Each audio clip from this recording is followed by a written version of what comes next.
Okay, Harissa lamb stir fry.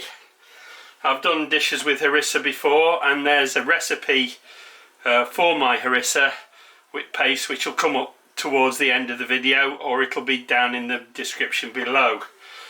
It's quite an old video, so please bear with me. I've also got some lovely 320 grams of lamb leg steak.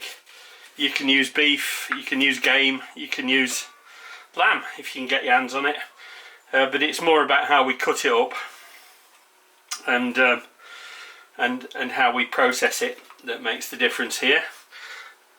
Interestingly, here I've got some oil. Now this is oil that I drained off a curry. On one of my curry videos I said that what I do is I drain off the oil and then don't waste that, because you can now use that lovely oil to flavour another dish, and that's what it'll do. It'll flavour this dish. It helps to give that second day taste. I've got a nice courgette, looks rather good. I've got a couple of carrots nearing the end of their useful life, so I'm going to get them into the dish. I've got half a medium-sized yellow onion, and I've got a yellow capsicum pepper. I've also got my lovely harissa paste, which I'll put to good use. The only thing I don't really need here is garlic, and I don't need too much salt either, because there's lots of garlic and lots of salt in my harissa paste. So all that remains now, I think, is to get all this chopped up, and then we'll get it into the stir fry pan. Okay, we'll start with the veg. I'll tail and top that one, then run down the sides. I've got videos on veg prep. They're all linked from the description below. Put that to one side. And I want this to be in kind of chunks. I want it real chunky, this one.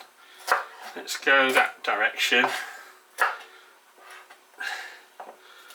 And chop it up into nice looking chunks. So this will divide into 4.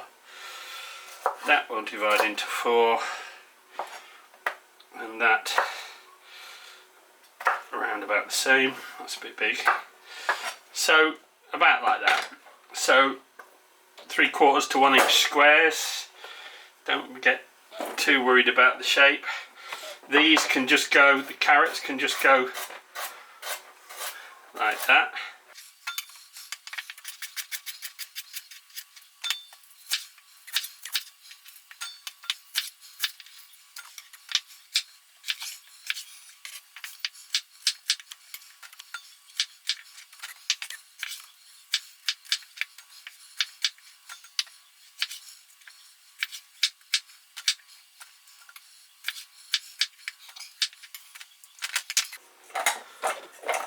So there we have it, look. Lovely, delicious veggies all chopped up and ready to go. Now I'm going to work on the meat. Alright, the lamb comes out in slivers like that, lamb steak. Lamb's a smaller animal, it doesn't cut into same nice size steaks. So I'm just going to cut that against the grain into little slivers.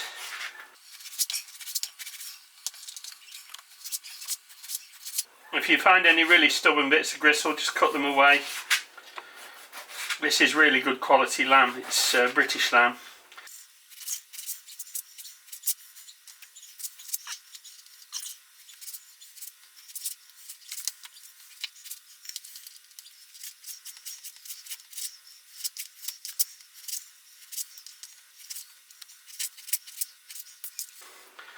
Alright, that's the meat all cut up. I've got my veggies, they're ready to go. Now all I need is my harissa paste and a fry pan and some oil to cook it all in. Okay, like you've seen me do in other stir fry videos, I'm just going to put a teaspoon of cornstarch, corn flour on top of there, and then I'm going to massage that in and to protect the meat as it cooks.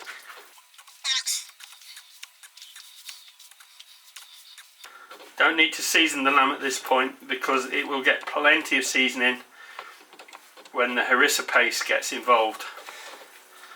So we need to go over to the cooker now and start cooking it. Alright, to do the stir fry, let's get in some ordinary olive oil in there, about half a tablespoon, and we'll get in the oil that I saved from my curry process. That can go in there, waste not, want not, boys and girls. And get the meat into it.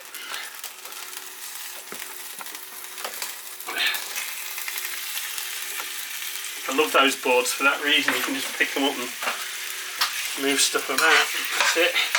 So there's kind of a sort of a mild curry smell coming off that, but that won't be the predominant smell. If you haven't got any curry oil, just don't bother. Just use a bit more olive oil. Use about a couple of a tablespoon and a half of olive oil, and then we just stir and fry that now until it starts to brown. Just keep it moving, that's the important thing, it's the stir fry. I'll switch to the non-scratch because this pan's getting towards the end of its life, and I'll try and preserve the surface coating as long as I can.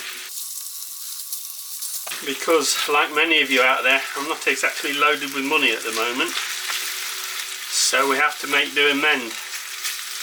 We can't always have new stuff.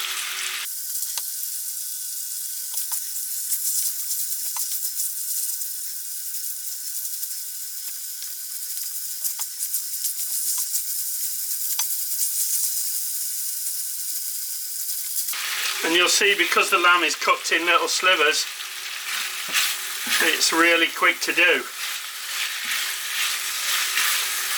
and it starts to form a fond on the bottom, as you see, but none of that will be getting wasted, boys and girls. We will be using that to our advantage. Okay, at this stage where all the meat is brown, in goes all your veggies. Simple this, isn't it, so far? So simple. It's more about the prep. It's a bit like Cantonese food. I'm doing it in a Cantonese type of style, so it's actually more about the prep than it is about the cooking time, really. And at this stage in Cantonese cuisine, you would probably be adding soy sauce and flavourings like that, but not this one. I'm doing this in a pseudo North African style. In addition, my own invention, I don't mind telling you, boys and girls. And I'm going to use my beautiful harissa paste. So I'm going to put in there 1, 2, and then we'll see how it goes. I'll keep that standing by in case it's desperately needed for more, because I've got a feeling that it will be. This is nice and spicy, by the way. So you would use no more than 2 if you got kiddies. As long as your kiddies are okay with some of the spicy flavours, they should be alright with this. Right, now that should be fine for children, but for myself and my brother, we're going to need a bit more of that. And a lot depends on what type of chilies you make your harissa paste with. There is a recipe for the harissa paste in my video collection, so I'll put a link to that in the description below, and it should be appearing above your faces at the moment on the screen. So there we go, look. And what I want to do now is do what I do with the Chinese food, and I'm just going to put in about half a cup of water into there, and then on with the tight fitting lid.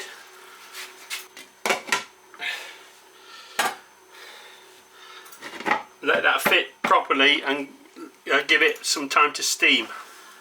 So we let that steam for a minimum of about 3 minutes, and then we'll get back to it. Alright, we'll give it a look. Wow, that's after 3 minutes. I'll give it a stir, see what it's like. See those lovely little flecks of chilli flakes in it. Lovely. Right, I'm going to have a taste of that. You can also buy Harissa paste from supermarkets, but I've tried all those and I prefer making my own. That tastes good, needs a bit of salt. And what I'm going to do with it now is I've made up a slurry of cornstarch, corn flour and water. So it's about a heaped teaspoon of cornstarch mixed with a little water, and then that just goes straight into the dish, and then we stir that to mix, and that should thicken it up a little bit. That should start to thicken it up, and then we turn the heat right down. So that's down to your lowest setting now, and then you cover it and then just cook it on for another 5 minutes.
If you have enjoyed this video, please give it a thumbs up. If you would like to follow my channel, please subscribe and be sure to click the bell icon to receive notification of all my upcoming videos. Thanks for watching.